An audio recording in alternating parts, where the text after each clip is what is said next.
My favorite science fiction movie of all time is Blade Runner, but the theatrical cut.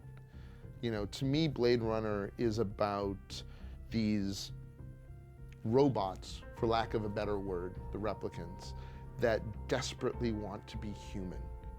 And you have this main character, Rick Deckard, who actually has to act like a robot in order to kill these people, or these, you know, replicants who just want to live.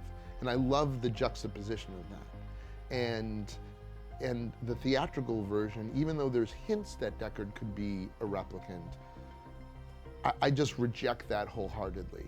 I think that sort of ruins all the beautiful themes of Blade Runner, and that's why I love the theatrical cut so much.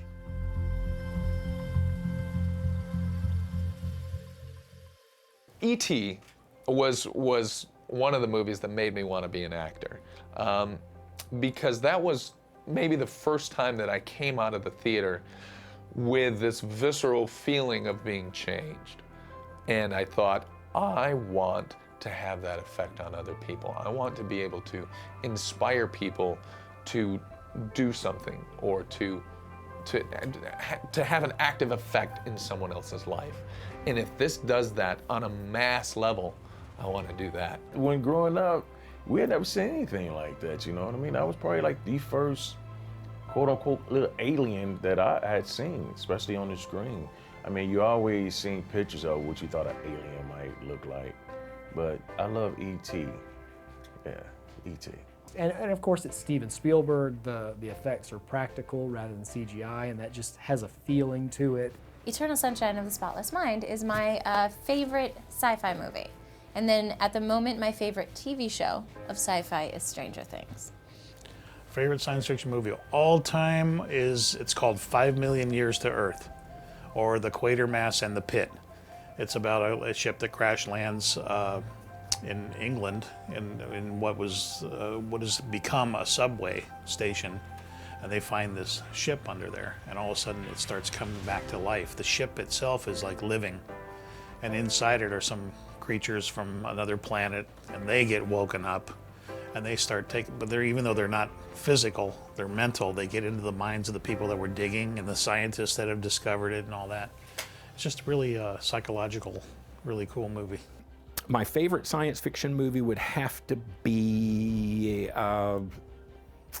the original Star Wars. That was the movie I saw when I was like 11 years old, and it kind of just blew me away. I saw that like 6 times in the space of a week. It was so unusual and weird that I actually a couple of times went and saw matinees by myself, and I never told my wife or my kids or anything, because I just wanted to see it over and over again and kind of see how the effects worked and all the different things, and you know, and so now that's coming out, I'll probably catch the devil about it. She'll say, "That's where you were all those days. I thought you were out working hard. You were going to see Star Wars like 19 times or something." So.